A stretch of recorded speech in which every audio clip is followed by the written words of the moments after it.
परम भक्तवत्सल परम कृपालु अकारण करुणा वरुणालय भक्त वांछित पीताम्बरधारी भगवान श्री बालकृष्ण एवं उनके ही वांगमय विग्रह वांगमय स्वरूप श्रीमद्भागवत महापुराण को कोट से नमन। श्रीमद्भागवत के इस परम पावन साप्ताहिक ज्ञान यज्ञ में आवाहित विराजमान समस्त देवी देवताओं को कोट से प्रणाम।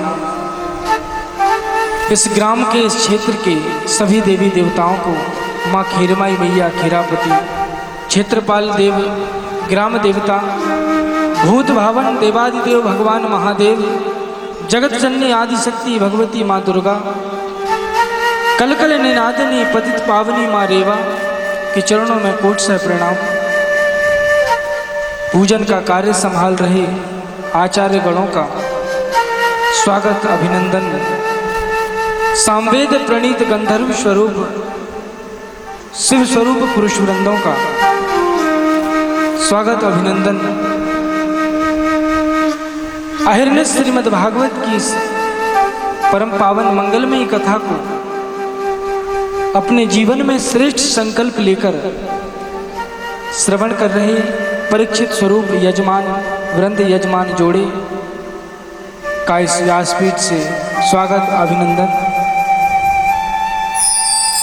ग्राम खिरिया एवं आसपास के ग्रामीण अंचलों से पधारे सभी शिव स्वरूप पुरुष वृंदों का, भक्ति शक्ति स्वरूपा मात्र शक्ति का मैं इस पवित्र व्यासपीठ से उनका स्वागत अभिनंदन करता हूँ। और आइए आज की इस परम पावन मंगलमयी भक्ति ज्ञान वैराग्य प्रदायिनी मुक्तिदायिनी इस अमृतमयी कथा को श्रवण करने के लिए आज हम सब यहाँ पर उपस्थित हुए हैं। आज कथा का द्वितीय दिवस। कल हमने प्रथम दिवस में भागवत जी के महात्म्य की कथा सुनी है। भागवत जी का महात्म्य कि भागवत की कथा जो है क्यों सुनी जाती है, सुनने की क्या विधि है और उसके श्रवण करने से क्या लाभ होता है, इन सारी बातों का विश्लेषण, इन सारी बातों का विवेचन भागवत महात्म्य कहलाता है। आज से हम भागवत जी की कथा में प्रवेश करेंगे। प्रथम स्कंद की कथा में आज से प्रवेश करेंगे। आज द्वितीय दिवस की कथा बड़े प्रेम और भाव से श्रद्धा लेकर के, आस्था अपने मन में धारण करके आप सभी यहाँ पर उपस्थित हुए। तो हमारा जो मन है, हमारी जो चित्त की वृत्तियाँ हैं, वो संसारिक विषयों में ना भटकें, क्योंकि यही एकमात्र समय है हमारे पास। बहुत ध्यान से सुनना कि जितनी देर हम यहाँ पर बैठे हैं उतनी देर तक केवल और केवल हम भगवान की ही चर्चा करें, भगवान की ही यहाँ से पावन कथा श्रवण करें। चिंतन करना है तो भगवान के चरणार बिंदों का ही करें, क्योंकि यहाँ से पहले जब आप यहाँ पर नहीं आए थे तो भी आप घर गृहस्थी की, संसार की चर्चाओं में फंसे हुए थे, और यहाँ से जब जाओगे तब भी आप संसारिक चर्चाओं में फंस जाओगे। तो यही एकमात्र समय है जब तक यहाँ बैठे हो, तो इसे व्यर्थ नहीं गंवाना है। अपने मन को, अपने चित्त की वृत्तियों को एकाग्र करके श्री राधा रमण गिरधारी जी में, श्री बांके बिहारी जी में अपनी चित्त वृत्तियों को लगाकर और पावन मंगलमयी अमृतमयी कथा को हम श्रवण करेंगे। लेकिन ये कथा जो है, इसकी विशेषता सुन लीजिए।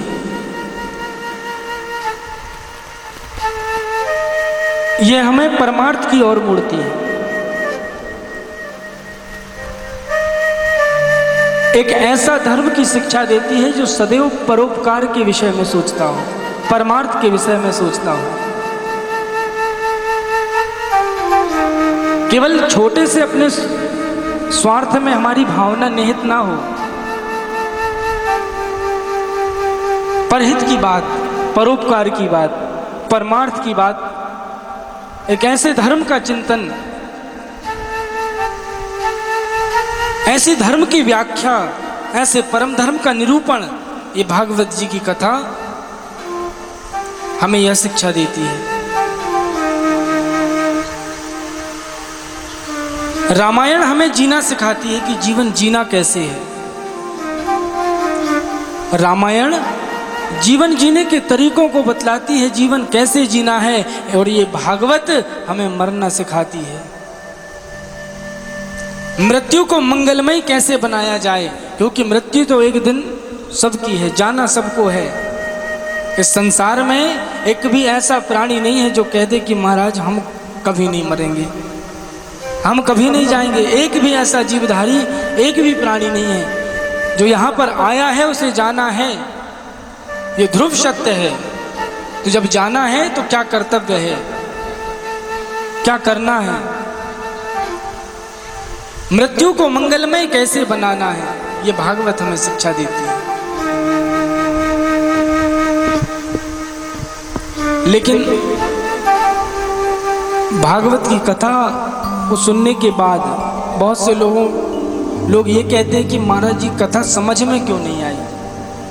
समझ में कथा इसलिए नहीं आती कुछ लोगों को क्योंकि कथा की शर्तों को आप पूरा नहीं करते। कथा में बहुत सी सावधानियां रखनी पड़ती हैं, कथा की शर्तों को पूरा करना पड़ता है। जब तक आप कथा की शर्तों को पूरा नहीं करेंगे तब तक ये कथा हमारे जीवन में ना तो प्रवेश करेगी और ना ही हमें समझ में आएगी। तो क्या है कथा की शर्तें? कथा की 2 शर्तें हैं महाराज। उन 2 शर्तों को यदि आप पूरा कर लेंगे तो यह कथा समझ में आ जाएगी। क्या शर्तें हैं 2? पहली शर्त यह है कि जब भी हम घर से आए कथा सुनने के लिए तो हमारे हाथ भरे होने चाहिए और बुद्धि एकदम खाली होनी चाहिए। अब हम लोग उल्टा करते हैं। अब दिमाग में, बुद्धि में पहले से ही बहुत कुछ भरा है तो यहां से क्या लेके जाओगे फिर? दिमाग को एकदम खाली करके बैठना, बुद्धि एकदम खाली हो, तभी इस भागवत रूपी इस गंगा में जो कि सकल लोक जग पावनी, संपूर्ण जगत का कल्याण करने के लिए प्रवाहित हो रही है, तभी यहां से लाभ प्राप्त हो सकता है। कथा की शर्तों को आप पूरा करिए। जब भी कथा में आए 4 बातों का विशेष ध्यान रखें। इन्हीं 4 बातों को संकेत के रूप में गोसाई जी महाराज ने रामचरितमानस में इस बात का वर्णन किया है, उल्लेख किया है कि कथा में जाने से पूर्व कौन कौन सी बातों को ध्यान में रखना है। कि जे श्रद्धा संबल रहित नहीं संतन कर सान, उतिन कहूँ मानस अगमयति जिनहि प्रिय रघुनाथ। जे श्रद्धा संबल रहित, सबसे पहले तो कथा में आइए तो श्रद्धा लेकर आइए। जब तक आपकी श्रद्धा नहीं होगी तब तक कुछ भी मिलने वाला नहीं है। आस्था को लेकर, आस्था तो आप लोगों में है। अगर आस्था और श्रद्धा ना होती तो आप घर से चलकर इस प्रांगण तक नहीं आते। तो भागवत जी में, ठाकुर जी में आस्था भी है और श्रद्धा भी है, लेकिन आस्था कैसी होनी चाहिए? आस्था बलवती होनी चाहिए कि आस्था में कोई कमी ना आए, श्रद्धा में कोई कमी ना आए, ऐसी श्रद्धा हो। जैसे पार्वती जी के जीवन में, पार्वती जी ने शिव को पति के रूप में पाने के लिए कितना तप किया। बहुत से लोग आए समझाने के लिए, सप्तऋषि जैसे महात्मा समझाने के लिए आए कि पार्वती तुम जिनकी उपासना, जिनके लिए तप कर रही हो, जिनको तुम पति के रूप में वर्ण करना चाहती हो, क्या है उनमें? कहा महादेव अवगुण भवन विष्णु सकल गुण धाम। उनमें अवगुण ही अवगुण है, जो सकल गुणों की खान है। ऐसे बैकुंठाधीशपति भगवान विष्णु को तुम पति के रूप में प्राप्त करने के लिए तप करो। भगवान शंकर के पास तो ना घर है ना ठिकाना, तुम्हें कहां रखेंगे? अरे उनमें अमंगल वेशधारी अवगुण ही अवगुण। सप्तऋषि कह रहे हैं पार्वती जी को कि ना घर है ना कोई ठिकाना है, चिता की भस्म लपेटे रहते हैं, बागंबर ओढ़े रहते हैं, सर्पों की माला धारण किए रहते हैं। तो किस बात के लिए तुम उन्हें पति के रूप में प्राप्त करना चाहती हो? पार्वती ने बड़ा सुंदर जवाब दिया। पार्वती जी ने कहा कि भले ही महादेव में कितने भी अवगुण क्यों ना हो, भले ही वो अवगुणों की खान क्यों ना हो, लेकिन मेरा जो प्रेम है, मेरी जो आस्था है, वो तो केवल शंकर के साथ ही है, केवल शिव के साथ है। और मैं पति अगर बनाऊंगी तो शिव को ही बनाऊंगी, शंकर को ही बनाऊंगी, वरना मुझे जीवन भर अविवाहिता कुंवारी ही क्यों ना रहना पड़े। और ये एक जन्म की आस्था नहीं है। पार्वती जी ने कहा कि जन्म कोटि लगी रगर हमारी, वरहूं शंभु न तो रहूं कुंवारी। एक जन्म की नहीं, जन्म कोटि लगे रगर हमारी, करोड़ों जन्म की आस्था मैं हृदय में पाल कर बैठी हूं कि मैं पति के रूप में केवल और केवल शिव को ही, शंकर को ही मैं प्राप्त करके रहूंगी। वरहूं शंभु न तो रहूं कुंवारी। तो ऐसी आस्था पार्वती जी के जीवन में जैसी आस्था है, वैसी आस्था हमें अपने जीवन में लानी है कि ये जीवन मिला है, इसी जीवन में हम बिहारी जी को, इसी जीवन में हम परमात्मा को प्राप्त करके रहेंगे, क्योंकि ये बड़े भाग्य से मिलता है। 84 लाख योनियों में जीवात्मा भटकती है, तब जाकर ये मानव देह मिलती है। और ये नर तन पाकर भी, मानव तन पाकर भी हम, ये जो मिथ्या है, ये जो संसार जो हमें दिखाई देता है, जागृत स्वप्न सुसुप्ता रूपा ये सृष्टि, ये संसार जो हमें सत्यव्रत प्रतीत होता है, ये कुछ नहीं। आदि गुरु शंकराचार्य भगवान कहते हैं ब्रह्म सत्यम जगन मिथ्या, केवल ब्रह्म ही सत्य है, एकमात्र सत्य ब्रह्म है, वो परमात्मा है, वो भगवान है, बाकी ये सब संसार झूठा है।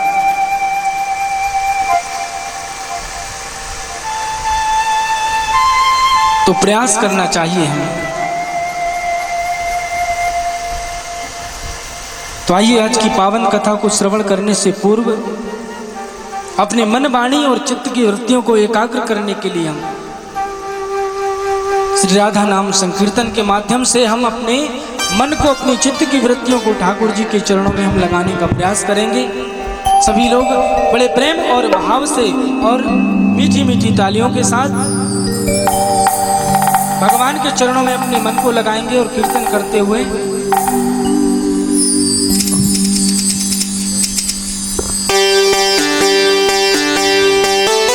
बोलिए बाके बिहारी लाल की जय हो।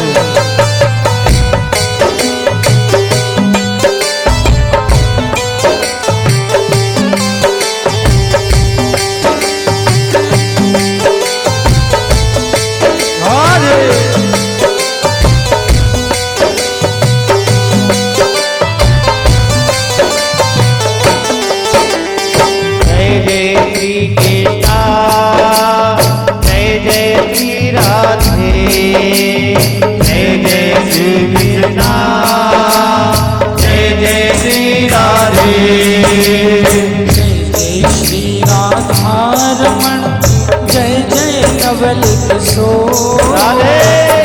वो भी चित चोर प्रभु, जय जय माखन चोर। जय जय श्री कृष्णा, जय जय श्री राधे, जय जय श्री कृष्णा, जय जय श्री राधे। राधा जी मेरी स्वामिनी, कौन तपस्या की, तीन लोक तारण तरण है तेरे आधीन। जय जय श्री कृष्णा, जय जय श्री राधे, जय जय श्री कृष्णा, जय जय श्री राधे। माता मेरी मात है, पिता मेरे घनश्याम, उनके चरणन वंदन है, कोटि कोटि प्रणाम।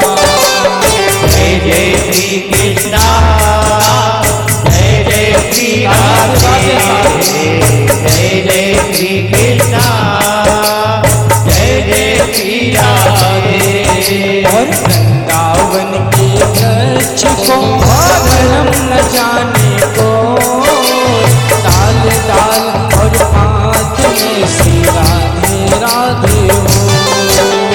जय जय श्री कृष्णा, जय जय श्री राधे, जय जय श्री कृष्णा, जय जय श्री राधे। श्याम नाम की लूट है, लूट ताली बजाते हुए सभी संकीर्तन करेंगे। अंतकाल पछताएगा जब प्राण जाएंगे छूट।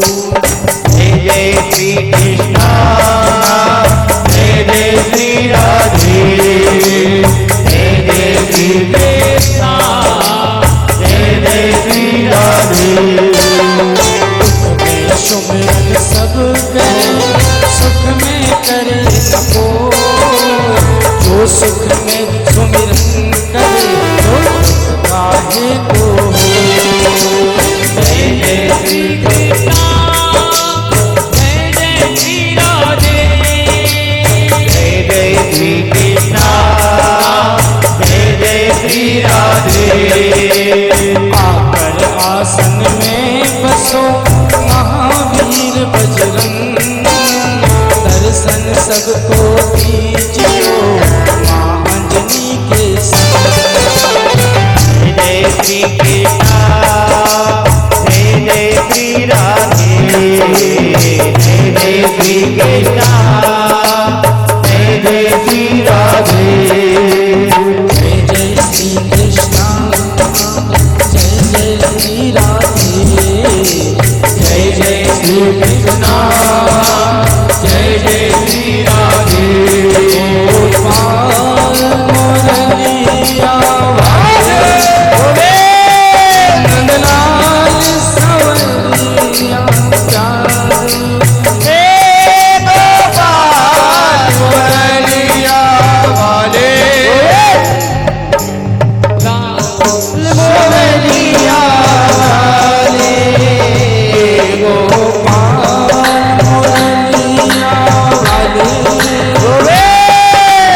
इस धरा में राधा जी को सुमरेंगे। राधा जी आएंगे और कहना है क्या?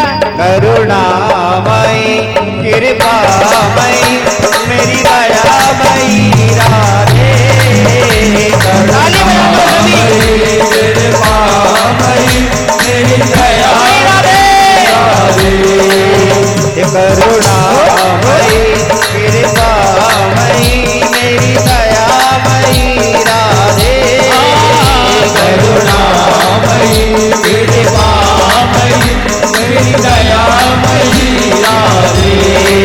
ओ करुणामयी करुणामयी ओ कृपामयी कृपामयी ओ करुणामयी करुणामयी ओ कृपामयी कृपामयी ओ मेरी दयामयी श्यामा।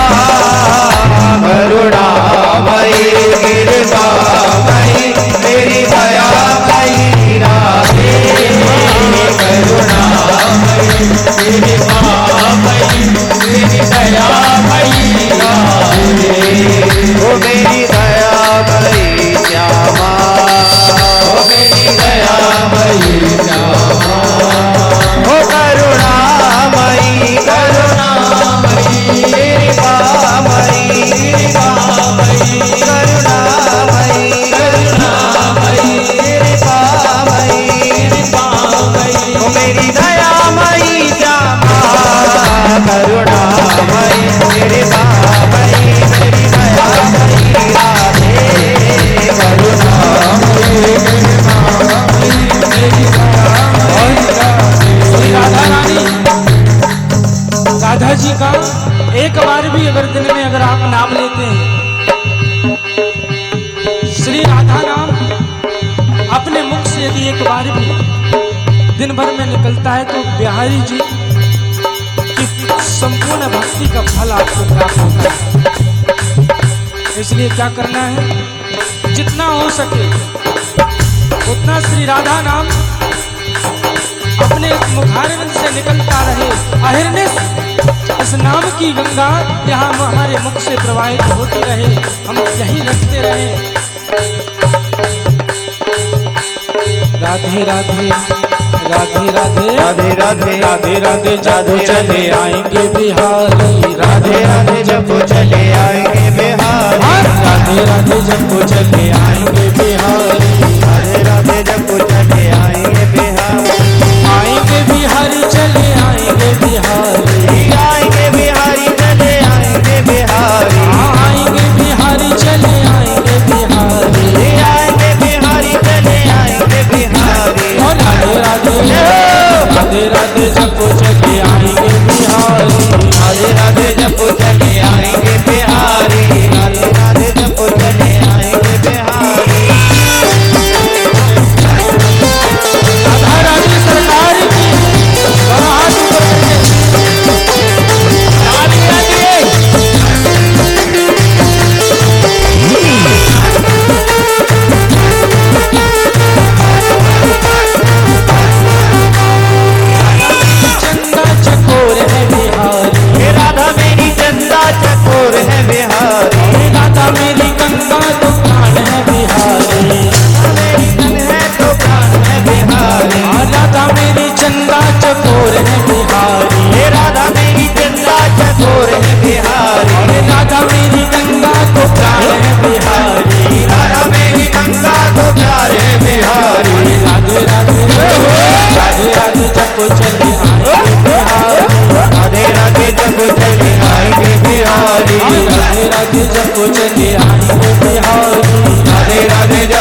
बांके बिहारी लाल की, श्री राधा रानी सरकार की जय जय श्री राधे श्याम। और आइए आज की इस पावन दिव्य कथा में हम प्रवेश करते हैं।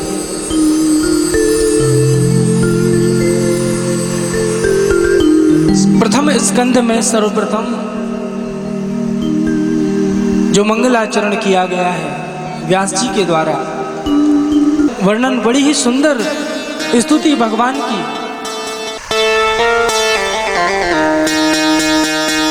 जन्मया दश्यतो अन्वया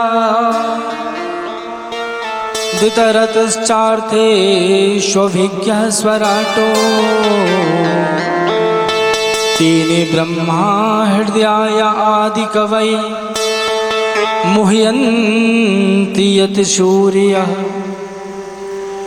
तेजो वारि मृदां यथा तिसर्गो, विनमयो यत्र तिसर्गो अमृषा, धाम्ना स्वेन सदा निरस्तकुहकं सत्यं परं धीमहि। बड़ा ही सुंदर वर्णन कि जिस परमात्मा की इच्छा शक्ति से, केवल इच्छा शक्ति मात्र से सृष्टि का ये पूरा विश्व प्रपंच ये रचित होता है, पालित होता है और लय हो जाता है। जो अपने प्रकाश से सारी दुनिया को प्रकाशित करता है, सारी संसार को प्रकाशित करता है। जैसे तेजोमय सूर्य की जो किरणें होती हैं, सूर्य की जो किरणों की रश्मियां, उनके कारण कभी कभी स्थल में भी हमें जल की भ्रांति होने लगती है। वैसे ही इस संसार में हमें सत्यव्रत प्रतीत होता है। जागृत स्वप्न सुषुप्त अवस्था में भी यह सत्यव्रत प्रतीत होता है।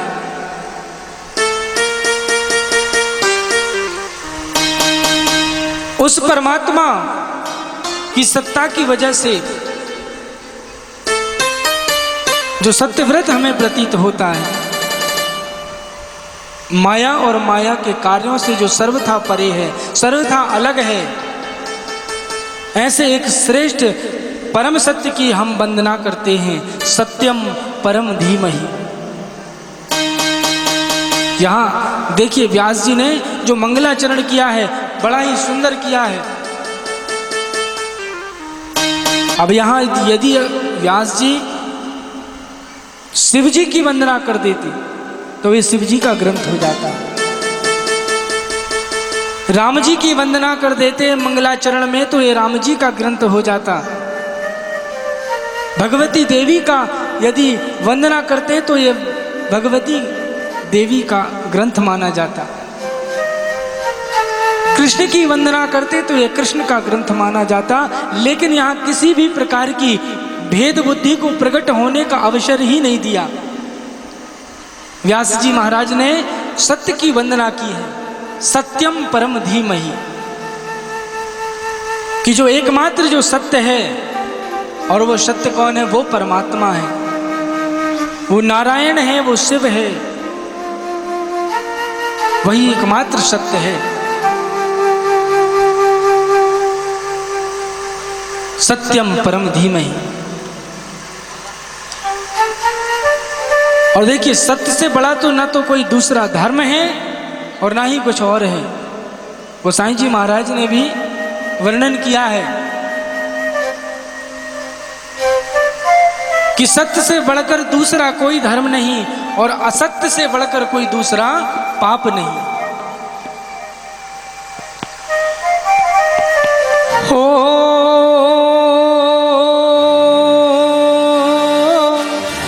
धर्म में न दूसर सत्य समाना, आगम निगम पुराण बखाना। राम सिया राम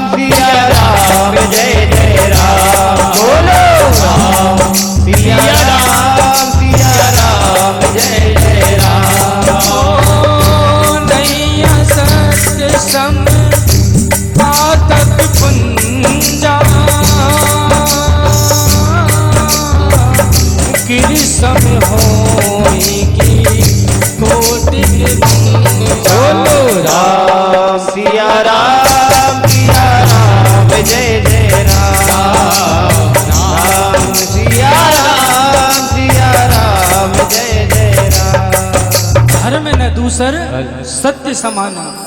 धर्म से बढ़कर कोई दूसरा धर्म जो है वही सत्य है, और सत्य से बढ़कर कोई दूसरा धर्म नहीं, और असत्य से बढ़कर नहीं असत्याद। असत्य समपातक पुंजा, असत्याद परा अधर्मो।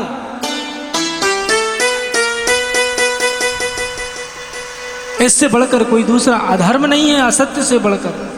इसलिए अपने जीवन में जितना ज्यादा से ज्यादा सत्य को धारण करने का संकल्प लीजिए। सत्य की वंदना के बाद व्यास जी ने सत्यम परम धीमहि, सत्य की वंदना के बाद परम धर्म क्या होता है, परम धर्म की वंदना की, परम धर्म का निरूपण किया है।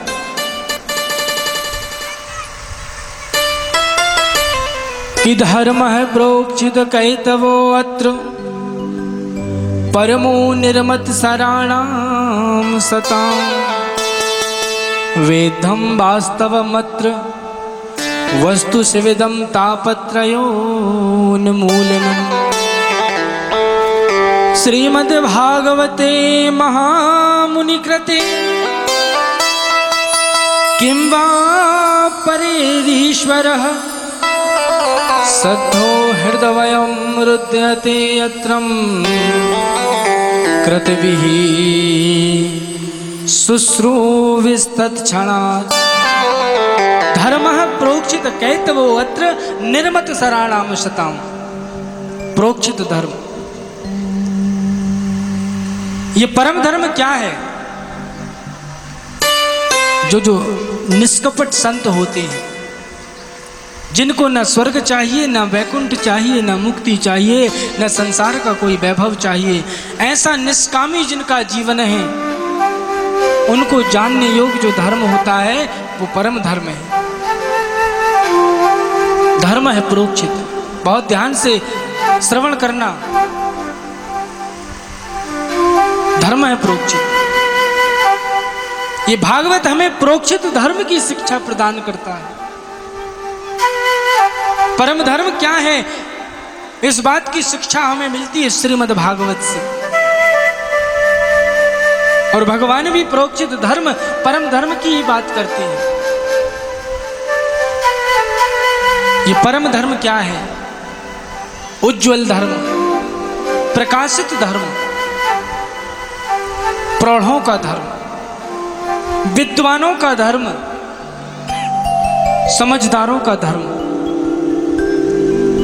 कोई डरपोकों का नहीं, कोई पारंपरिक नहीं, रूढ़िवादिता नहीं। भागवत हमें परम धर्म की शिक्षा देता है, परम धर्म की बात हमें सिखाता है। यहाँ रूढ़िवादिता, कोई परंपरा से संबंधित कोई धर्म की बात नहीं है, परम धर्म की बात है। धर्म है प्रोक्षित कैतवो अत्र निर्मत सराणाम शताम। आज मंदिर लोग, दो ही लोगों की मंदिरों में ज्यादा भीड़ लगती है। मंदिरों में दो ही लोग ज्यादा जाते हैं। पहले वो जिन्हें भगवान से कुछ चाहिए, मन्नत करनी, जाकर मांगते हैं, और दूसरे वो जो डरते हैं। बताइए, आप लोग जरा विचार करिए, ये दो लोग होते हैं मंदिरों में जाने वाले। अब इन दोनों में से आप लोग कौन से हैं, अपने आप में विचार कर लेना कि हम भी मंदिर जाते हैं तो हम मंदिर में जाकर किस भाव से हम मंदिर जाते हैं। मंदिर में दो ही लोगों की भीड़ लगती है, एक जो भगवान से डरते हैं और दूसरे भगवान से जिन्हें कुछ चाहिए, सी मन्नत करने, कुछ मांगने, उस दरबार में जाते हैं, भगवान के मंदिर जाते हैं। अरे भगवान से प्रेम करने वाला बहुत ही बिरला ही मंदिर में पहुंचता है। जो सच्चे हृदय से भगवान से प्रेम करता है और प्रेम के साथ, और प्रेम भगवान का अपने जीवन में प्राप्त करने की जिज्ञासा को लेकर, उस उत्कंठा को लेकर पहुंचता है।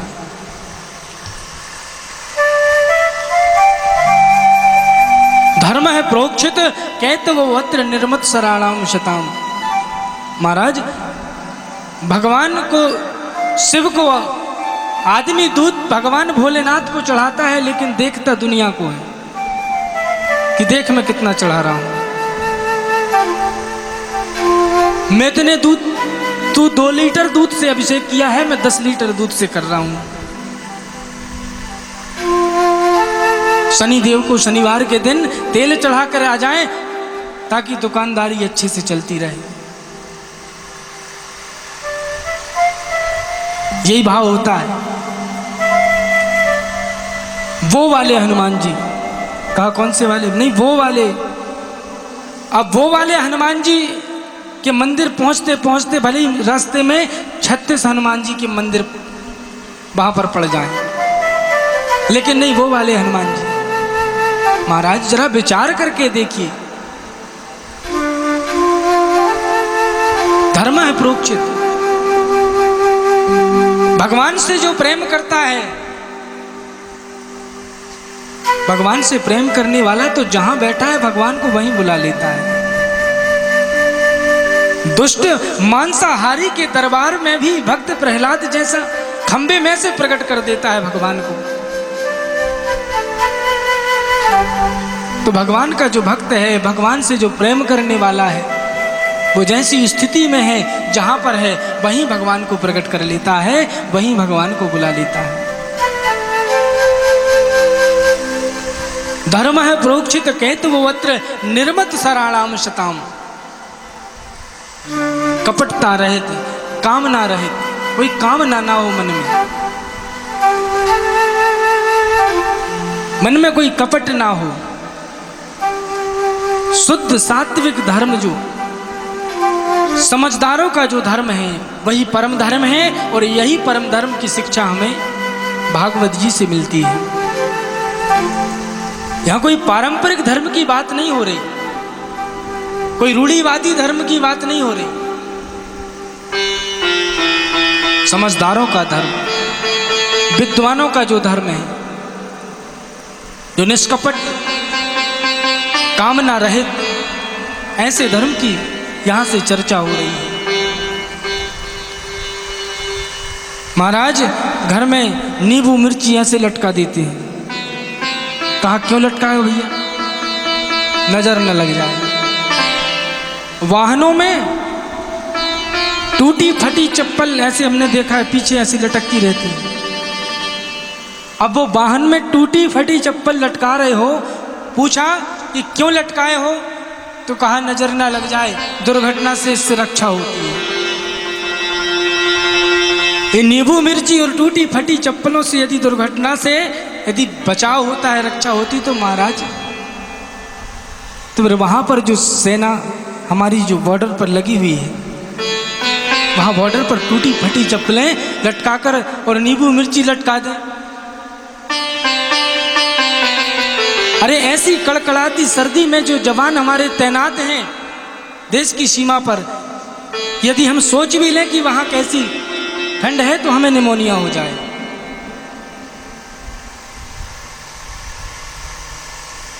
ये बात अनुभव करके यहां से कह रहा हूं।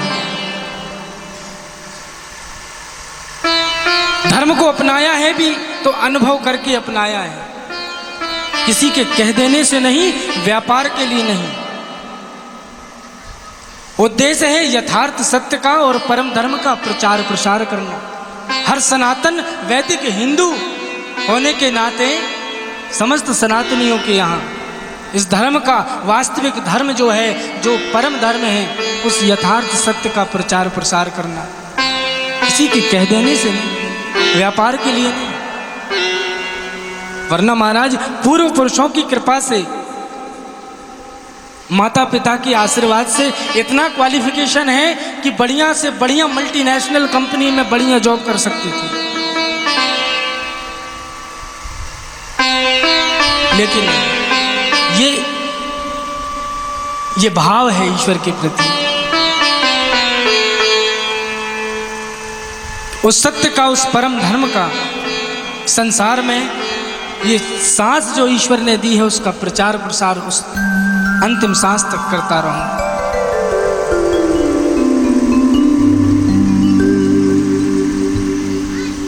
एक हाथ में अमरूद लिया,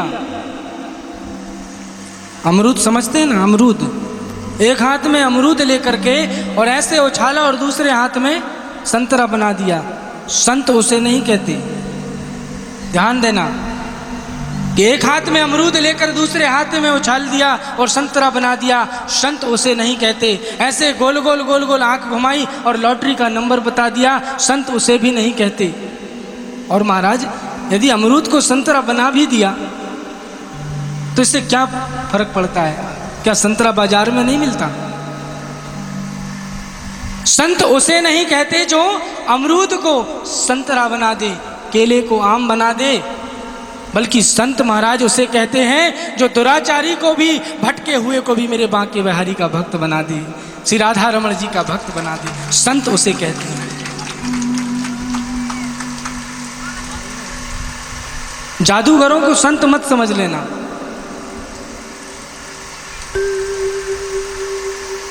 धर्म है प्रोक्षित केतुवत्र निर्मत सराणाम शताम, परम धर्म की शिक्षा, ये परिपक्वता है, मैच्योरिटी, परिपक्वता कि जीवन में मॉडर्न होने में कोई समस्या नहीं है। समय के साथ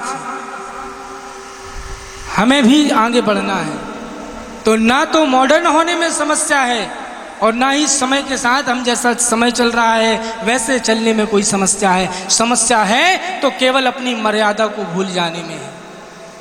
अपने जो नियम हैं, हमारी जो संस्कृति है, हमारी जो मर्यादाएं हैं, उन्हें भूल जाने, वो सबसे बड़ी समस्या है।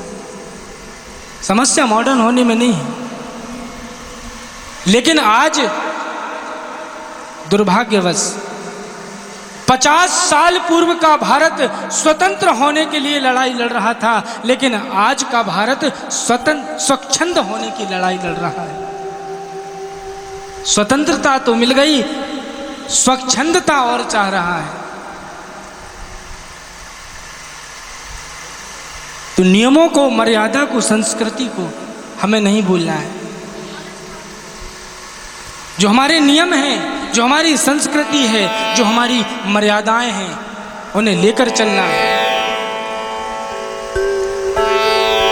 और देखिए, निष्काम धर्म से ऊंचा कोई धर्म नहीं होता। मंदिर हम इसलिए नहीं जाएं कि बल्कि हमें वहां जाने से कुछ मिलेगा। भागवत की कथा सुनने आए हो तो इसलिए ये भाव से मत आना कि भागवत की कथा सुनने जा रहे हैं ताकि हमारी ये मनोकामना पूरी हो जाए, बल्कि भागवत की कथा इसलिए श्रवण करने आना, मंदिर इसलिए जाना कि हम भागवत की कथा श्रवण करने के लिए जा रहे हैं। शायद बिहारी जी का, ठाकुर जी का थोड़ा बहुत प्रेम हमारे जीवन में आ जाए, भगवान की भक्ति हमें प्राप्त हो जाए, इस भाव से हम कथा श्रवण करने जाएं।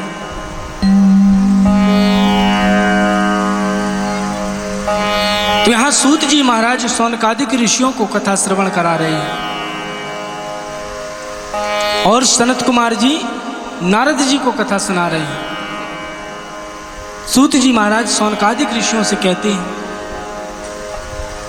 कि जब महर्षि वेदव्यास जी ने अपनी माता सत्यवती को सांत्वना दी और आश्वासन देकर के, सांत्वना देकर, और बद्रीनाथ धाम में जाकर के सरस्वती नदी के तट पर एक बढ़िया सी कुटी बनाई और उनकी उस आश्रम का, उस कुटी का नाम है साम्यप्रास। और उस साम्यप्रास, वहां पर व्यास जी हैं और महर्षि वेदव्यास जी ने एक वेद के 3 और भाग किए, तो वेद कुल कितने हो गए? 4। ऋग्वेद, यजुर्वेद, सामवेद और अथर्ववेद, 4 वेद हो गए। अब व्यास जी के मन में ये बात आई कि वेद कि मैंने 3 और भाग कर दिए, तो 4 वेद तो मैंने बना दिए, कर दिए, लेकिन वेदों की भाषा इतनी कठिन है कि इसे समझना भी कठिन है और यदि समझ जाए तो उसे समझाना दूसरों को फिर कठिन है। तो वेदों को ही आधार बना करके महर्षि व्यास जी ने सुंदर पुराणों की रचना की। ऐसे 17 पुराणों की रचना कर दी।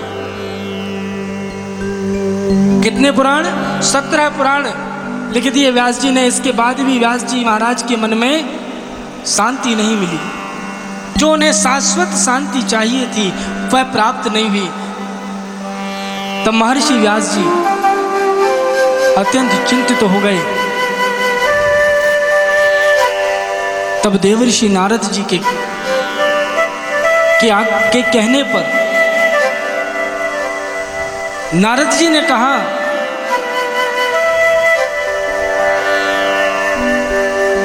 कि आप एक ऐसे पुराण की रचना कीजिए जिनमें भगवत चरित्रों का जिसमें जो परम सत्य, जो परमात्मा है, जो पूर्ण ब्रह्म है, उनके सभी चरित्रों का वर्णन हो। तब 18वें पुराण के रूप में व्यास जी महाराज ने श्रीमद् भागवत महापुराण की रचना की। बोलिए श्रीमद् भागवत महापुराण की। श्री राधे। तो व्यास जी महाराज ने 18वें पुराण श्रीमद् भागवत शास्त्र की रचना की। लेकिन अब उनके मन में ये आया कि मैंने इस पुराण को लिख तो लिया, इस पुराण की रचना तो कर ली, लेकिन अब इस पुराण को संसार में प्रचार प्रसार कौन करेगा? इसको प्रसारित करने का कौन है वो अधिकारी? तब महाराज नारद जी के कहने पर ही, नारद जी ने अपने पूर्व जन्म की कथा श्रवण कराते हैं कि संत कृपा से ऊंची कोई कृपा नहीं होती। संत कृपा के कारण ही, एक संत की कृपा से ही, नारद जी कहते हैं मैं दासी पुत्र से देवऋषि नारद बना। ये संतों की कृपा है। तो नारद जी के कहने पर ही तभी व्यास जी महाराज को स्मरण आया कि वो अधिकारी अरे कोई और नहीं, वो तो मेरा पुत्र है। कौन? सुखदेव जी महाराज। लेकिन सुखदेव जी महाराज जो हैं, सुखदेव जी महाराज निर्गुण ब्रह्म की समाधि में समाधिस्थ होकर एकांत निर्जन वन में बैठे हुए हैं। अब उन्हें लाए तो कौन लाए? तब महाराज व्यास जी महाराज ने अपने 2 नन्हे नन्हे शिष्यों को बुलाया और वन में भेजा कि जाकर के इस श्लोक का गान करना। दोनों शिष्य गए, वहां जाकर के श्लोक का गान किया जहां सुखदेव जी महाराज समाधिस्थ होकर बैठे हुए थे। ग्रहापीडम नटवर वपु कर्णयो कर्णिकारम बिभ्रदवास कनक कपिशम वैजयंतीम चमालम। इस श्लोक में भगवान की सुंदरता कि ठाकुर जी कितने सुंदर हैं, उनका रूप कितना सुंदर है, इसका वर्णन है।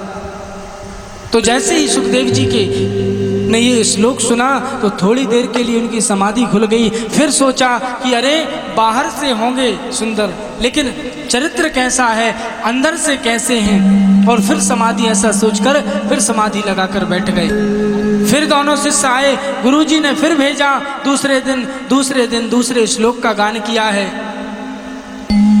अहो वकीयम स्तनम कालकूटम जिंघासयापयात्वसात हुई लेभे गतिम धातृचिताम ततोऽन्यम कम वा दयालु शरणम व्रजेम। इसमें भगवान की करुणा का वर्णन है कि भगवान कितने करुणा के सागर हैं, कितने दयालु हैं। कम वा दयालु शरणम व्रजेम। कौन होगा ऐसा दयालु? भगवान के जैसा, ठाकुर जी के जैसा और कौन दूसरा दयालु हो सकता है? अरे जो अपने स्तन पर कालकूट विष लगाकर आई पूतना को भी सदगति प्रदान कर देते हैं, अपने धाम भेज देते हैं, मारने आई पूतना को भी वो गति दे देते हैं जो गति मैया यशोदा को मिलनी थी। कौन होगा ऐसा दयालु? कम वा दयालु शरणम व्रजेम। जैसे ही इस श्लोक को सुना तत्क्षण उठ खड़े हुए, उन शिष्यों से कहा और आगे इसके सुनाओ। तो शिष्यों ने कहा हमें तो बस इतना ही आता है, इसके आगे यदि सुनना है तो आपको अपने पिताजी व्यास जी के पास जाना पड़ेगा, क्योंकि उनको ऐसे 18,000 आते हैं। अपने पिता व्यास जी के पास पहुंचे सुखदेव जी महाराज, भागवत का मुझे उपदेश दीजिए, भागवत धर्म का आग्रह किया। तो व्यास जी महाराज ने काम और क्रोध की परीक्षा ली सबसे पहले, क्योंकि इस भागवत शास्त्र को कहने का अधिकारी वही है जिसने काम और क्रोध पर विजय प्राप्त कर ली हो, वही इसका अधिकारी हो सकता है। क्योंकि जहां काम वहां राम नहीं, और जहां राम वहां काम नहीं। अगर पहले से ही यदि काम हृदय में बैठा है तो वहां राम को आने में थोड़ा संकोच लगता है, और यदि राम को बिठा लिया हृदय में तो फिर वहां काम टिक नहीं सकता। परीक्षा पर उत्तीर्ण कर काम और क्रोध की परीक्षा पर विजय प्राप्त की सुखदेव जी महाराज ने, भागवत धर्म का उपदेश दिया व्यास जी ने। और उसी भागवत शास्त्र को जब 7 दिन का श्राप मिला राजा परीक्षित को, तो सुखताल के उस परम पावन भूमि पर वट वृक्ष के नीचे, बड़े ही सुंदर वृक्ष, उसके नीचे बैठ करके 7 दिन तक भागवत परीक्षित जी महाराज को उन्होंने सुनाई। बोलिए श्रीमद् भागवत महापुराण की। ऐसे सुंदर वृक्ष के नीचे सुखताल की उस परम पावन भूमि पर सुखदेव जी महाराज विराजमान हुए और राजा परीक्षित को, जिन्होंने कथा श्रवण कराई। छोटे से गांव में पीपल की छाँव में आजा राधा तो है श्याम बुलाए हो।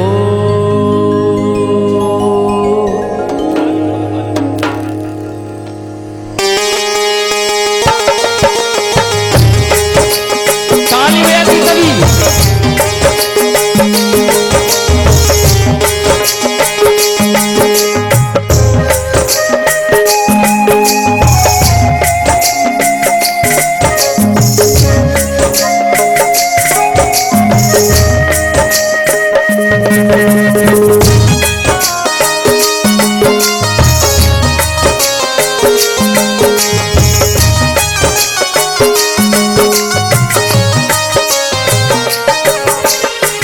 छोटे से गाँव में पीपल की छाँव में, छोटे से गाँव में पीपल की छाँव में आजा राधा तो है श्याम बुलाए हो। छोटे से गाँव में पीपल की छाँव में आजा राधा तो है श्याम बुलाए तो आजा रे, आजा रे, आजा रे, आजा रे, ओ आजा रे, आजा रे, आजा रे।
हम सब का है तेरा सहारा, तेरे दीवाना कोई हमारा।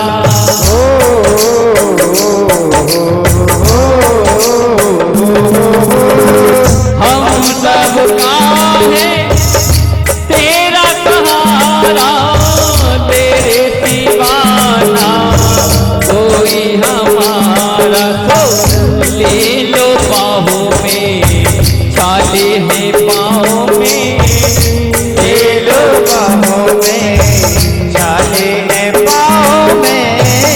आजा राधा तो है श्याम बुलाए। छोटे से गाँव में, पीपल की छाँव में, आजा राधा तोहे श्याम बुलाए। ताली बजाते सभी श्री राधे।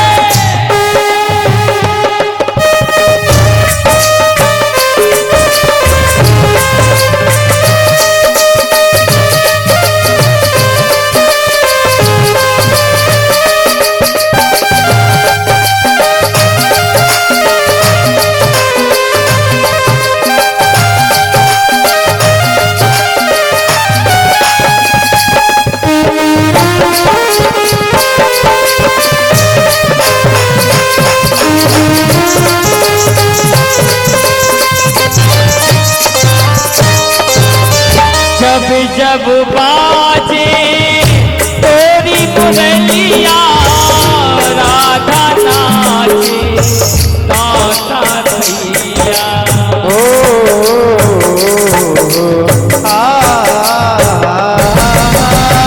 जब जब बाजे तोरी मुरलिया, राधा नाचे ताता थैया। तो बजते हैं घुंघरू, ओ बजते हैं घुंघरू, राधा के पाँव में बजते हैं घुंघरू, राधा के पाँव में। आजा राधा तो है श्याम बुलाए। छोटे से गाँव में, पीपल की छाँव में, आजा राधा तोहे श्याम बुलाए।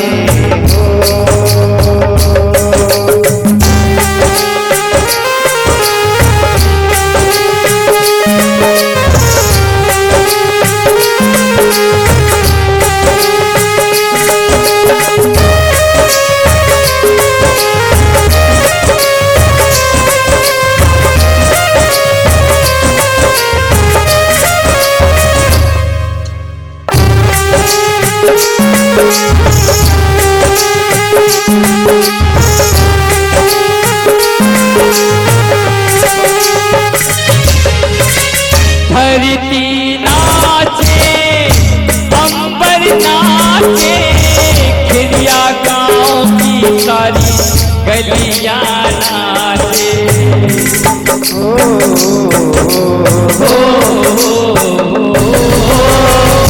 धरती नाचे, अंबर नाचे, खिरिया गाँव की सारी गलियां नाचे।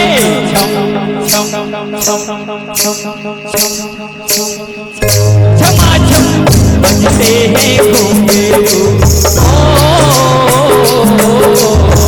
बजते हैं घुंघरू, राधा के पाँव में बजते हैं घुंघरू, राधा के पाँव में। आजा राधा तो है श्याम बुलाए। छोटे से गाँव में, पीपल की छाँव में, आजा राधा तोहे श्याम बुलाए। तेरे संग लाड लड़ा बाजी, तेरे संग लाड लड़ा बाजी, तेरे संग नजर मिला बाजी, तेरे संग नजर मिला, तेरे संग लाड लड़ा